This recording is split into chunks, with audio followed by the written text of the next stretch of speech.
Torej vsako leto, tako kot ponavadi, opozarjamo pred začetkom počitnic in praznikov tudi naše državljane, ki potujejo v tujino, da se držijo nekaterih klasičnih postopkov oziroma previdnostnih ukrepov. Zdaj, za tujino pot je potrebno poleg preveritve veljavnosti potnega dokumenta in pa ustreznega zavarovanja za primer nesreč na poti, poskrbeti tudi za ustrezno informiranje. Na podlagi naše ocene tveganj v tem trenutku odsvetujemo vse nenujne poti, predvsem v regijo Bližnjega vzhoda, kar nekaj držav v tej regiji je označenih z oranžno barvo. Ta v bistvu vključuje tudi priporočilo, da se tja ne potuje z namenom turizma.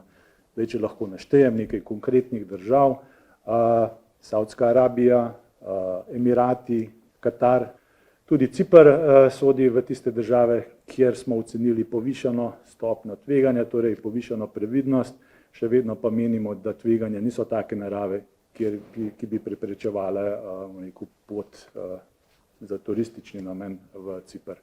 Kar se Kube tiče, zaenkrat še vedno vzdržujemo priporočilo, da se tja ne potuje, če to ni nujno, predvsem zaradi razmer, ki v tej državi trenutno še vedno vladajo.